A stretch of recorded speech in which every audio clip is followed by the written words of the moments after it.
اب میں آپ کو ذرا اس جو انسانوں میں سے انسان دشمنی کا جن کا سب سے بڑا رول ہے، میں ان کی 2000 سالہ تاریخ کا آپ کے سامنے نقشہ رکھنا چاہتا ہوں۔ ان 1400 سال کا تو میں نے صرف 4 آپ کو پوائنٹس بتائے۔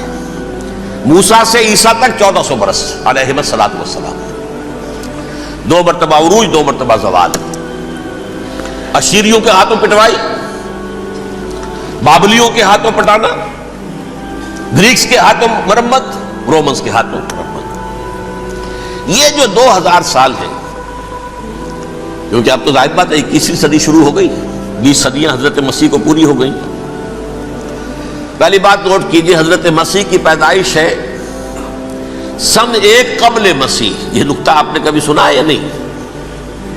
جب ملینیم کا سلسلہ شروع ہوا تھا پچھلے سال، تو میں نے بیان کر دیا تھا کہ ایک عجیب حساب کے اندر انہوں نے غلطی کی ہوئی ہے۔ حضرت مسیح کی پیدائش ہوئی 25 دسمبر کو، سن انہوں نے شروع کر دیا، جو اس کے بعد جنوری آئی تو پہلا سال شروع ہو گیا۔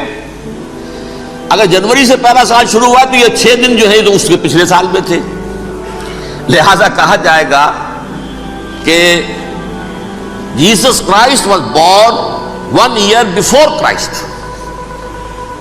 BC۔ تو 1 قبل مسیح میں حضرت مسیح کی پیدائش ہوئی۔ یہ آخری اسرائیلی نبی اور رسول۔ یہودی علماء کی مخالفت، دشمنی، سولی پر چڑھوا دینا میں بیان کر چکا ہوں۔ سن 33 عیسوی میں جبکہ حضرت مسیح کی عمر 33 برس تھی، اللہ تعالیٰ نے انہیں زندہ آسمان پر اٹھا لیا، لیکن یہودیوں نے اپنے خیال کے مطابق انہیں سولی پر چڑھوا دیا، ان کی موت واقع ہو گئی۔ اگرچہ اس کے بعد یہ اختلاف ہے ان میں، یہودی کہتے ہیں وہ سولی پر چڑھ گیا، ختم ہوا، مر گیا، عیسائی کہتے ہیں نہیں، انتقال ہوا ہے مسیح کا صلیب پر، لیکن پھر وہ دوبارہ زندہ ہو گئے ہیں۔ ان کی لاش ایک غار میں رکھ دی گئی تھی، وہاں ریزریکشن ہو گیا، ان کا باعث بعد الموت وہی ہو گیا، اور پھر انہیں اللہ نے زندہ آسمان پر اٹھا لیا۔ تو ہمارے اور عیسائیوں کے درمیان نوٹ کر لیجئے، یہ چیز مشترک ہے کہ حضرت مسیح آسمان پر زندہ اٹھائے گئے۔ فرق کیا ہے؟ وہ سمجھتے ہیں کہ سولی دیے گئے، سولی پر مرے، پھر زندہ ہوئے، پھر گئے۔ ہم سمجھتے ہیں کہ نہیں، وما صلبوہ وما قتلوہ، انہوں نے نہ صلیب دے سکے انہیں اور نہ انہیں قتل کر سکے، بل رفع اللہ الیہ، اللہ نے اٹھا لیا۔ پھر ہمارا اور یہ اس کا عیسائیوں کا ایک اور اتفاق ہے، سیکنڈ کمنگ آف جیسس، حضرت مسیح دوبارہ آئیں گے، یہ عیسائیوں کا بھی عقیدہ ہے اور ہمارا بھی۔ بہرحال تو جیسا کہ میں نے عرض کیا کہ اس وقت یہ عذاب استیصال، عذاب اکبر کے مستحق ہو چکے تھے، لیکن اللہ نے ان کی مدت دراز کی ہے، لیکن ان پر دنیاوی عذاب کا ایک کوڑا جو ہے اللہ تعالیٰ کی طرف سے اسی وقت برسا۔ دنیاوی عذاب دنیا میں رہتے ہوئے ختم نہیں کیا گیا۔ 37 برس بعد حضرت مسیح کے رفع سماوی کے 37 برس بعد سن 70 میں یہودیوں نے بغاوت کی رومیوں کے خلاف۔ رومی ٹائٹس جنرل تھا ایک، اس نے پھر جو حملہ کیا ہے، 1,33,000 یہودی ایک دن میں قتل کیا یروشلم میں، اور ہیکل سلیمانی گرا دیا۔ وہ ہیکل پہلے بھی گرا تھا، پہلے 1400 سال کے دوران میں بھی نبوکدنضر نے گرایا تھا، لیکن پھر اس کے 150 سال بعد انہوں نے دوبارہ بنا لیا تھا، اس لیے وہ اسے سیکنڈ ٹیمپل کہتے ہیں۔ پہلا ٹیمپل جو حضرت سلیمان نے بنایا تھا، نبوکدنضر نے گرا دیا 587 قبل مسیح میں، پھر دوبارہ انہوں نے 150 سال کے بعد بنا لیا۔ وہ اس تاریخ کا حصہ ہے، میں نے جس کے بارے میں آپ کو تفصیل نہیں بتائی۔ اس میں یہ ہوا سن 70 میں وہ گرا دیا گیا، وہ آج تک گرا پڑا ہوا ہے۔ نمبر 2، یہ کہہ دیا گیا کہ یہودیوں اس ارض فلسطین سے نکل جاؤ، تم یہاں نہیں رہ سکتے اب۔ لہذا جس کا جہاں سینگ سمایا چلا گیا، یورپ میں چلے گئے، ایشیا میں آ گئے، عرب میں آ گئے، یہ 3 قبیلے جو رات بھی میں نے عرض کیا تھا، بنو قینقاع، بنو نذیر اور بنو قریظہ، یہ وہاں سے آ کے مدینے میں آباد ہو گئے۔ جس کا جہاں سینگ سمایا، افریقہ میں، ہندوستان میں، جہاں چلے گئے، ڈایاسپورا اسے کہتے ہیں، وہ آپ نوٹ کر لیجیے اس لفظ کو، ڈایاسپورا، ہمارا دور انتشار، جبکہ ہمیں ہماری اصل سرزمین تو فلسطین ہے، حضرت ابراہیم کا مسکن، حضرت اسحاق حضرت یعقوب کا مسکن فلسطین، یہ ہے ہماری اصل جاگیر، یہ تو ہماری جدی پشتی جاگیر ہے، لیکن یہاں سے نکال دیے گئے سن 70 عیسوی میں، اور وہاں سے لے کے 1917 تک ان کا ڈایاسپورا جاری رہا۔ یہ دور انتشار ہے۔ اس دور انتشار کے اب چند حصے ہیں جس کو میں چاہتا ہوں کہ آپ علیحدہ علیحدہ سمجھ لیں۔ دور انتشار کا جو پہلا جو ہے تقریباً 300 برس رومی حکمران تھے، وہ یہودیوں کے بھی دشمن تھے اور عیسائیوں کے بھی دشمن تھے، عیسائی اور یہودی ایک دوسرے کے بھی دشمن تھے، لیکن رومی سمجھتے تھے کہ یہ ایک ہی تھیلی کے چٹے بٹے ہیں۔ رومیوں کے نزدیک عیسائی بھی یہودیوں ہی کا ایک فرقہ تھے، کوئی علیحدہ مذہب تو تھا ہی نہیں، لہذا رومی جو ہیں رومنز وہ ان دونوں کو ستاتے تھے، مارتے تھے، اور یہ آپس میں لڑتے تھے، یہودی عیسائیوں کو مارتے تھے، عیسائی یہودیوں کو مارتے تھے۔ یہ ہے 300 برس تک کی تاریخ۔ سن 300 عیسوی میں کیا ہوا؟ ایک معجزہ ہو گیا۔ بہت عظیم ایمپرر کانسٹینٹائن، قسطنطین اعظم، رومن ایمپررز میں سے بہت بڑا ایمپرر، وہ عیسائی ہو گئے۔ اب تو معاملہ بالکل تلپٹ ہو گیا، پوری سلطنت عیسائی ہو گئی۔ اب عیسائیوں کے عیش ہو گئے اور یہودیوں پہ مار پڑنی شروع ہوئی۔ اب عیسائیوں کا آپ خود سوچئے کہ جنہیں وہ خدا بنا بیٹھے ہیں، خدا کا بیٹا قرار دے رہے ہیں، ان کے قاتل کون؟ یہودی بدماش۔ لہذا ان کی وہ پٹائی شروع ہوئی ہے یورپ میں، پوری رومن امپائر میں، انہیں ذلیل کیا گیا، شہروں میں آمد بند، علیحدہ رہو، گھیٹوز کے اندر رہو۔ یہودی کا نام جو ہے وہ گالی بن گیا، جیسے آج بھی یہودی گالی کہتے ہیں، جیسے خنزیر کا لفظ، آخر وہ بھی اللہ کی مخلوق ہے، لیکن آپ کو معلوم ہے کوئی شخص زبان پہ نام نہیں لانا چاہتا خنزیر کا، سور کا، ہے تو مخلوق، وہ بھی ایک حیوان ہے۔ ایسے ہی یہ ہے یہودی، یہودی گالی، جیوٹ گالی۔ لہذا ایک طرف تو ان دونوں کے درمیان دشمنی، جس کو قرآن کہتا ہے وَأَغْرَيْنَا بَيْنَهُمُ الْعَدَاوَةَ وَالْبَغْضَاءَ، ہم نے ان کے مابین دشمنی جو ہے پیدا کر دی۔ اور جب یہ پوری سلطنت عیسائی ہو گئی تو قافیہ تنگ ہو گیا یہودیوں کا۔ اب آئیے 571 عیسوی، یعنی جبکہ ڈایاسپورا کو کتنا عرصہ ہو چکا تھا؟ 500 برس۔ سن 70 سے شروع ہوا نا ڈایاسپورا، جب ٹائٹس نے گرایا ہے ہیکل کو اور نکال باہر کیا انہیں فلسطین سے، بھاگ جاؤ یہاں ایک یہودی بھی نہیں رہے گا، فلسطین سے نکال دیے گئے۔ اس کے پورے 500 برس بعد سن 571 عیسوی میں حضور کی پیدائش ہوئی، ولادت باسعادت محمد الرسول اللہ صلی اللہ علیہ وسلم۔ 610 میں آپ پر وحی کا آغاز ہوا، لیکن حضور کے ساتھ ان کا معاملہ کیا رہا؟ اول تو جبکہ حضور ابھی مکے ہی میں تھے، یہودیوں نے ریشہ دوانیاں شروع کر دی حضور کے خلاف۔ قریش مکہ کو سکھاتے تھے، پڑھاتے تھے، ان سے یہ پوچھو، ان سے یہ پوچھو، یہ اس طرح تنگ کرو، ان سے یہ امتحان لو، یہ آپ کے علم میں ہے۔ سورہ بنی اسرائیل میں، سورہ کہف میں وہ سوالات جو امتحانی سوالات آئے تھے، ذوالقرنین کون تھا، اصحاب کہف کون تھے، تم رسول بنے پھرتے ہو تو بتاؤ، اور یہ روح کی حقیقت کیا بتاؤ، یہ ساری ریشہ دوانیاں کر رہے تھے بیٹھے ہوئے ابھی وہیں پر، حضور ابھی پہنچے بھی نہیں۔ ہجرت فرما کر حضور تشریف لے آئے تو حضور نے، جسے ماسٹر سٹروک کہا جائے گا، یعنی اسٹیٹس مین شپ کا ماسٹر سٹروک، آپ نے مدینے میں آتے یہودیوں کے ساتھ پیکٹ کر دیا، جوائنٹ ڈیفنس پیکٹ آف مدینہ، کہ اگر مکے والے ہم پر حملہ کریں گے تو ہم مل جل کر ایک قوم کی حیثیت سے مقابلہ کریں گے۔ یہ میثاق مدینہ کہلاتا ہے، جس کے بہت غلط معنی پہنائے جا رہے ہیں آج کل۔ بہرحال میں موضوع میرا چونکہ یہ نہیں، میں ادھر نہیں جاؤں گا، لیکن ہوا کیا؟ ہر مرتبہ یہ خیانت کے مرتکب ہوئے،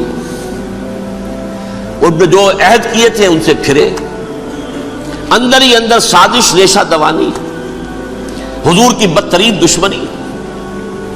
سورہ نساء کی آیت نمبر 13 میں فرمایا ہے لا تزال تطلع علی خائنۃ منہم، اے نبی ہمیشہ آپ کے علم میں ان کی طرف سے خیانتیں، بددیانتیاں آتی رہیں گی. اور بار بار وہ مسلسل جنگ کی آگ بھڑکاتے تھے. قریش کو دعوت دیتے، آؤ آؤ آؤ، ہم اندر سے بغاوت کر دیں گے، تم آؤ تو صحیح، ختم کریں محمد کو اور اہل ایمان کو صلی اللہ علیہ وسلم ورضی اللہ تعالی عنہم اجمعین. لیکن پھر جب وہ آتے تھے تو یہ دبک جاتے تھے، ان میں ہمت نہیں تھی. میدان کے مرد نہیں رہے تھے. یہ سورہ حشر میں ان کا نقشہ کھینچا گیا ہے. کھلے میدان میں مقابلے کی اس کے اندر صلاحیت ہی نہیں ہے. یہ تو فصیلوں کے پیچھے سے، جیسے عورتیں کہیں دیہات میں لڑائی ہوتی ہے تو مرد جو ہے گلیوں میں لڑتے ہیں، عورتیں اوپر سے پتھر پھینکتی ہیں، بس وہ کام یہ کر سکتے تھے. من ورائے جدر، فصیلوں کے پیچھے سے، جنگ میں میدان میں نہیں آ سکتے. بہرحال قرآن مجید میں ہے یہ سورہ مائدہ کی آیت نمبر 64، کلما اوقدوا نارا للحرب اطفاها اللہ. اکثر و بیشتر مواقع پر تو یہ جب آگ بھڑکاتے تھے جنگ کی، اللہ اسے بجھا دیتا تھا. لیکن بہرحال اس کے باوجود جنگیں ہوئی، غزوہ بدر، غزوہ احد ہوئی کہ نہیں؟ یہ ساری اس اصل شرارت میں. اور اس کے نتیجے میں حضور نے پھر ایک ایک کر کے 3 قبیلوں کو سزا دی. غزوہ بدر کے فوراً بعد بنو قینقاع نکالے گئے مدینے سے، غزوہ احد کے فوراً بعد بنو نذیر نکالے گئے، اور غزوہ احزاب کے بعد بنو قریظہ نکال دیے گئے. یہ تو میں نے آپ کے سامنے رکھ دیا صرف حضور کے زمانے میں ان کا کیا رویہ رہا. دشمن، رات بھی ہم نے وہ آیت پڑھی تھی، لَتَجِدَنَّ أَشَدَّ النَّاسِ عَدَاوَةً لِلَّذِينَ آمَنُوا الْيَهُودُ وَالَّذِينَ أَشْرَكُوا. اہل ایمان کی دشمنی میں شدید ترین تم پاؤ گے یہودیوں کو اور مشرکین. مشرکین بھی بعد میں ہے، پہلے یہودی. حضور کے بعد کیا ہوا اب یہ نوٹ کیجئے، یہ ان کی تاریخ کا دوسرا دور ہے. حضرت عمر رضی اللہ تعالیٰ عنہ قائد خلافت ہے. بیت المقدس کا محاصرہ کیا گیا، فصیل بڑی اونچی، شہر اندر سے سیلف سفیشینٹ، حملے کا راستہ کوئی نہیں. محاصرہ طول کھینچ رہا ہے لیکن ان کے پاس رسد بھی موجود ہے، پانی بھی موجود ہے، وہ دروازے بند کر کے بیٹھے ہوئے. بالآخر اللہ تعالیٰ کی مشیت کا ظہور کیسے ہوا؟ ان کے کچھ علماء آئے فصیل پر، کہا دیکھو مسلمانوں، تم قیامت تک بھی یہاں پڑے رہو گے محاصرہ کر کے، ہمارا یہ شہر فتح نہیں ہوگا. ہاں ایک درویش بادشاہ کے ہاتھوں یہ شہر فتح ہونا ہے، لیکن تمہارے اندر ہمیں وہ نظر نہیں آ رہا.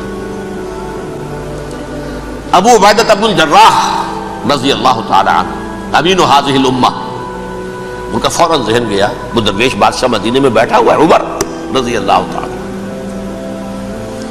اب ایک اور عمر بھی ہے جو قندھار میں بیٹھا ہے. نقشہ وہی ہے، سادگی کی حد تک نقشہ وہی ہے، بالکل وہی، اپنی آنکھوں سے دیکھا وہی سادگی. عمر اول، عمر ثانی تھے عمر بن عبد العزیز. اب ایک اللہ کے فضل سے اللہ تعالیٰ ایدہ اللہ بنصرتہ، اللہ تعالیٰ ان کی نصرت فرمائے، دشمنوں کو ان کے مقابلے میں نیست و نابود کرے. انہوں نے ریکویسٹ بھیج دی کہ حضور تشریف لائیے، یہ شہر فتح ہو جائے گا. وہ ہے سفر تاریخی، اتنا طویل سفر، تقریباً 700 میل، ایک اونٹ، ایک خادم، ایک منزل پہ امیر المومنین اوپر بیٹھے، خادم آگے چل رہا ہے، اگلی منزل پہ خادم اوپر بیٹھا ہے، امیر المومنین آگے جا رہے ہیں. اور جب پہنچے ہیں تو وہ باری تھی خادم کی. انہوں نے ہاتھ جوڑ دیا، حضور خدا کے لیے تم کیا کہیں گے لوگ، وہ میرا برا حال کر دیں گے، تمہیں شرم نہیں آئی؟ امیر المومنین پیدل آگے چل رہے ہیں نکیل پکڑ کر، اور تم بیٹھے ہو اوپر براجمان ہو. حضرت عمر فرمایا الدور دورک، نہیں باری تمہاری ہے، بیٹھ. اس حال میں پہنچے ہیں. اور پھر یہ کہ ابو عبیدہ بن الجراح آئے ہیں، استقبال کیا ہے تو دیکھا ہے اس حال میں چلے آ رہے ہیں. عمر نکیل پکڑے ہوئے چلے آ رہے ہیں، اور کہتے ہیں کہ کہیں کیچڑ ویچڑ تھا، جوتے خراب ہو گئے تھے، وہ بھی اتار کے ہاتھ میں پکڑے ہوئے، کپڑے تو تھے ہی پھٹے ہوئے. انہوں نے کہا کہ حضرت ابو عبیدہ نے، دیکھیے یہ بڑا متمدن ملک ہے، بڑا مہذب علاقہ ہے، یہ آپ ذرا حلیہ اپنا دوست فرما لیں تب جا کے پیش ہم آپ کو کریں گے. آپ نے فرمایا نحن قوم اعزنا اللہ بالاسلام، ہم وہ قوم ہیں جنہیں اللہ نے عزت دی ہے اسلام کے ذریعے سے، کپڑوں کے ذریعے سے نہیں، دولت کے ذریعے سے نہیں۔ اسی حال میں گئے ہیں، اوپر سے انہوں نے کھڑے ہو کر نشانیاں دیکھی ہیں، اپنی کتابیں کھولی، ہاں یہ وہی ہیں، اچھا لو جی سرنڈر، شہر تمہارے ہاتھ میں۔ خون کا ایک قطرہ نہیں بہا اور بیت المقدس فتح ہو گیا۔ لیکن اس وقت حضرت عمر نے ایک نرمی یہ کی کہ یہودیوں کے لیے بھی اسے اوپن سٹی قرار دے دیا۔ یہ احسان عظیم حضرت عمر کا۔ اس سے پہلے یہودی آ ہی نہیں سکتا تھا، داخل ہی نہیں ہو سکتا تھا، وہاں وہ آ کر وزٹ نہیں کر سکتا تھا، زیارت نہیں کر سکتا تھا اپنے مقدس مقامات کی۔ حضرت عمر نے یوں سمجھیے کہ تقریباً 550 برس کے بعد ان کے لیے راستہ کھولا ہے کہ ہاں تم آ سکتے ہو، زیارت کر سکتے ہو۔ لیکن یہ عیسائیوں نے لکھوایا معاہدے کے اندر، انہیں یہاں آپ آباد ہونے کی اجازت نہیں دیں گے، لیکن کم وزٹ دی پلیسز، دیکھیں، زیارتیں کریں اور جائیں۔ یہ معاہدہ حضرت عمر کا ہے رضی اللہ تعالیٰ، جو پھر خلافت راشدہ کے بعد بنو امیہ نے بھی اس کو آرڈر کیا، بنو عباس نے کیا، پھر جو ہمارے یہ ترکوں میں اندر خلافت آئی تو ترک خلفاء نے بھی اس معاہدے کی پوری پابندی کی۔ فلسطین میں آ سکتے ہیں یہودی صرف زائرین کی حیثیت سے، وہاں آباد نہیں ہو سکتے۔ اب آئیے اگلا دور آیا حضرت عثمان کا دور خلافت۔ یہ ہے وہ وقت کہ اب یہود نے امت مسلمہ کی پیٹھ میں چھرا گھونپا۔ وہ کیسے؟ ایک یہودی عبداللہ ابن سبا اسلام کا لبادہ اوڑھ کر آ گیا، معاشرے کا جائزہ لے لیا، ان میں بنو ہاشم اور بنو امیہ میں جو پرانی کشاکش تھی اس کے کچھ نہ کچھ جراثیم باقی ہیں، اگر ان کو ذرا بھڑکا دے تو مسلمانوں میں انتشار پیدا ہو جائے۔ کہا یہ عثمان کون ہے؟ یہ تو بنو امیہ میں سے ہے، یہ حق تو بنو ہاشم کا ہے، خلافت ان کے پاس ہونی چاہیے، محمد کے تو رشتہ دار وہ ہے صلی اللہ علیہ وسلم۔ عوام الناس کے اندر بات پھیلنی شروع ہوئی، پھر ایک بڑی سازش کے انداز میں حضرت عثمان کے خلاف پروپیگنڈا، حضرت عثمان کے جو عاملین تھے، گورنر تھے، ان کے خلاف پروپیگنڈا، اور ایسی ہوشیاری کرتے تھے کہ کوفے میں کوفے کے حاکم کے خلاف کچھ نہیں کہنا، اجی مصر میں یہ ہو رہا ہے، اجی شام میں یہ ہو رہا ہے، اجی یہ جو عثمان ہے وہ یہ کر رہا ہے، یہ ظلم ہو رہا ہے، یہ لوٹ مار ہو رہی ہے، یہ خیانتیں ہو رہی ہیں۔ اب نہ تو اس زمانے میں مینز آف کمیونیکیشن، کیسے تصدیق کریں؟ افواہیں تو آپ آج کراچی کے اندر شروع ہو جائے تو پتہ نہیں چل سکتا کسی کو کہ کیا اس میں صداقت ہے کیا جھوٹ ہے، اور بری بات جو ہے فطرت انسانی کی کمزوری ہے وہ فوراً قبول کرتا ہے، کسی کے بارے میں اچھی بات ماننے کو تیار نہیں ہوتا لیکن بری بات تو فوراً تیار ہے۔ بہرحال یہ فتنہ انہوں نے اٹھایا، حضرت علی کی الوہیت کا فتنہ اٹھایا، حضرت عثمان کے خلاف الفتنۃ الکبریٰ برپا کیا، حضرت عثمان شہید ہوئے۔ اس کے بعد 5 برس تک مسلمان ایک دوسرے کی گردنیں کاٹتے رہے، باہمی خانہ جنگی ہوئی، امت کو وہ زخم لگایا ہے جو آج تک جس سے خون رس رہا ہے۔ یہ شیعان عثمان اور شیعان علی تھے جو بعد میں پھر سنی اور شیعہ ہو اور آج تک ہے۔ فتنہ کس نے جگایا؟ ایک عبداللہ ابن سبا یہودی اور اس کے کارندے، شیطان کا ایجنٹ، اور انسانوں میں سے بھی اس کے جو بھی حواریین تھے اور شیطانوں کے اندر سے بھی تھے، انہوں نے بھی اس آگ کو بھڑکایا۔ یہ آپ سوچ لیجئے کہ یہ کس نے وہ زخم لگایا؟ یہودی۔ اگلا دور آیا، خلافت راشدہ ختم ہوئی، بنو امیہ کا بھی دور کافی گزر گیا۔ طارق ابن زیاد 712 عیسوی میں حملہ کرتے ہیں اسپین پر۔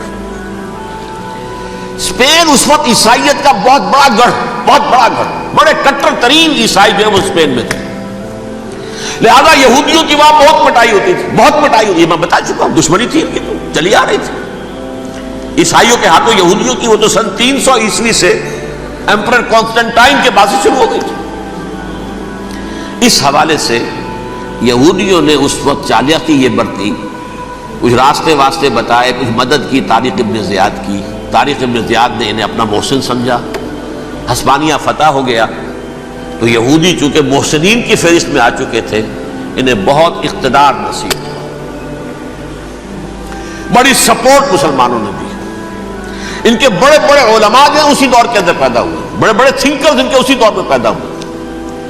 بن گوریون جو کہ ایک وزیر اعظم تھا اسرائیل کا، اس نے یہ لکھا اپنی کتاب میں، Muslim Spain was the golden era of our diaspora, وہ ڈائسپورا جو 70 عیسوی سے شروع ہوا تھا اور 1917 عیسوی تک جاری رہا ہے، اس میں سے گولڈن ایرا ہمارا جو تھا وہ مسلم اسپین تھا۔ ہسپانیہ میں بیٹھ کر ہم نے عیش کیے،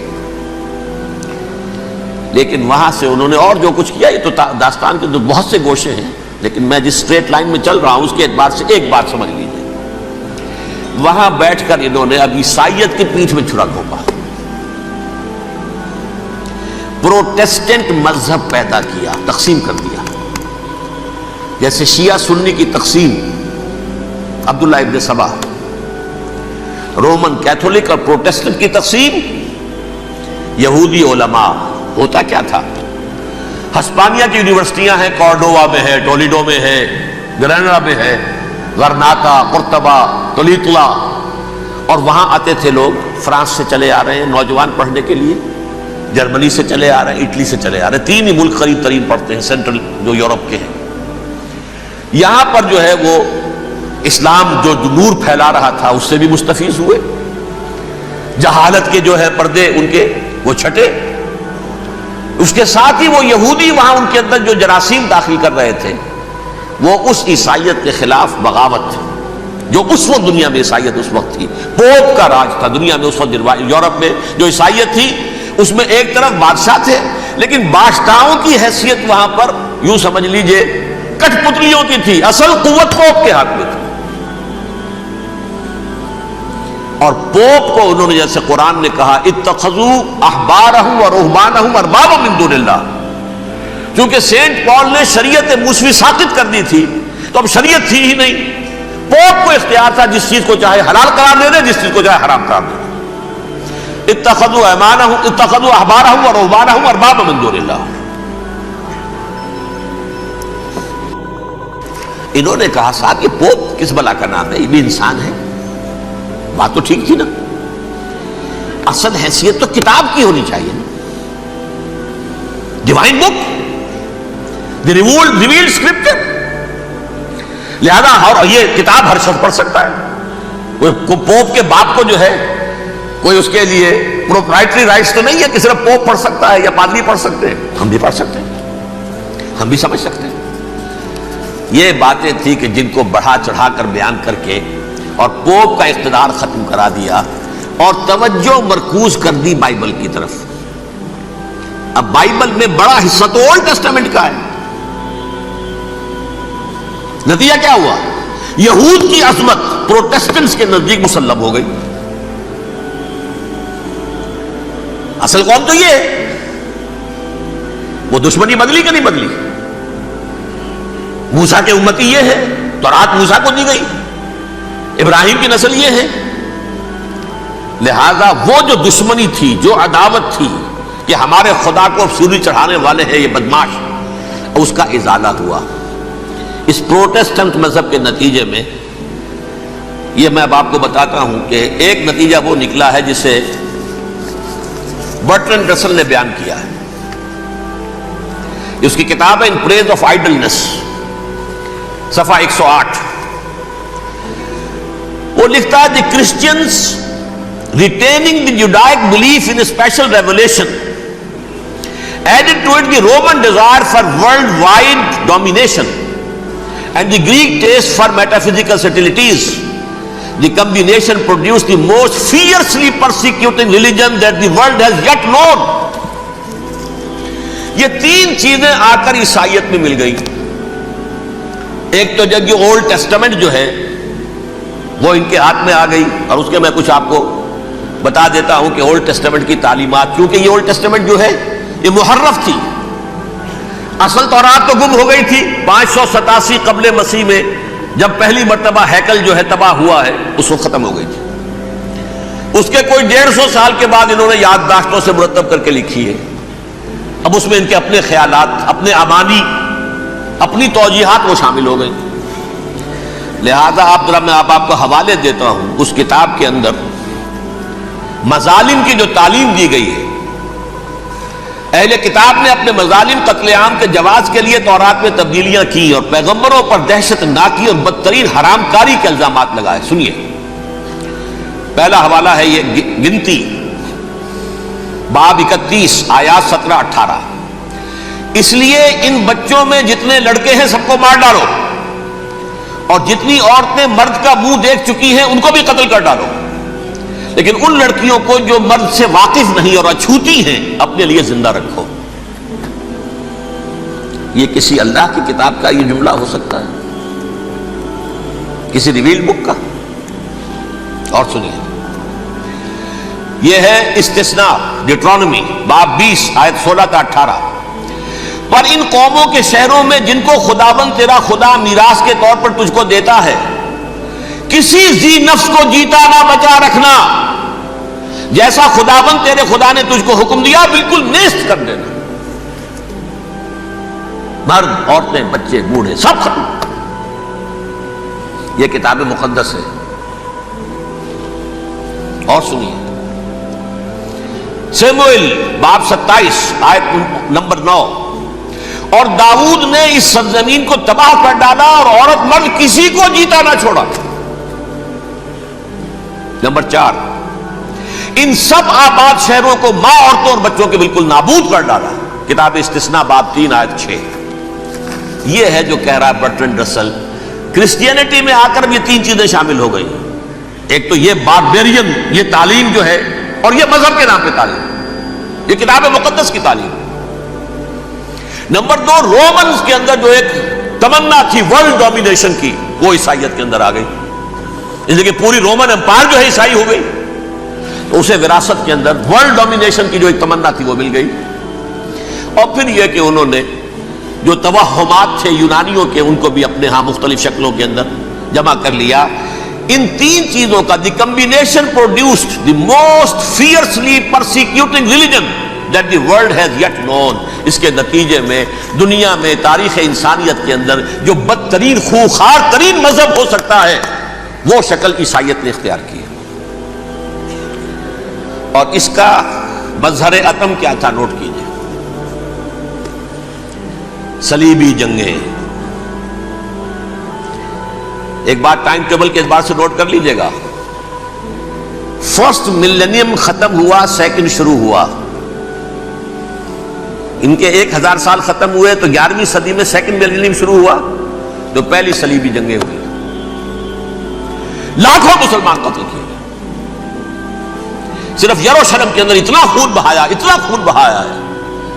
کہ خود ان کے ہسٹورینز لکھتے ہیں کہ جب ان صلیبیوں نے جب گھوڑوں کے ساتھ وہ چل رہے تھے گلیوں میں، تو ان کے گھوڑوں کے گھٹنوں تک خون کی ندی بہ رہی تھی. جہاں سے گزرے ختم کرتے چلے گئے، آبادیاں کی آبادیاں ختم کر دی. اگرچہ اس کروسیڈ میں گیہوں کے ساتھ گھن بھی پیسا، یہودی بھی بہت مارے گئے. یہ فرانس سے، جرمنی سے جب یہ کروسیڈرز آ رہے تھے 3000 میل کا سفر طے کر کے آئے تھے. سوچئے تو صحیح، اربن ثانی پوپ جو تھا آگ لگا دی تھی اس نے پورے یورپ کے اندر. شرم سے ڈوب مرو، تمہارے مقدس علاقے مسلمانوں کے ہاتھ میں. انفیڈلز، یہ کافر، یہ مرتد، یہ ملحد. مسیح جہاں پیدا ہوا، مسیح کو جہاں سولی دی گئی، وہ کہاں ہے؟ ان کے ہاتھ میں. وہ آگ لگائی ہے، 3000 میل کا فاصلہ طے کر کے یہ نو قومیں آئی ہیں وہاں، اور جو تباہی مچائی ہے انہوں نے. تاریخ انسانی میں ایسی بربریت کی کوئی مثال. اور یہ ان کے اپنے ہسٹورینز لکھتے ہیں. شرم کے بارے ایسے محسوس ہوتا ہے جیسے ان کی گردنیں جھکی جا رہی ہیں.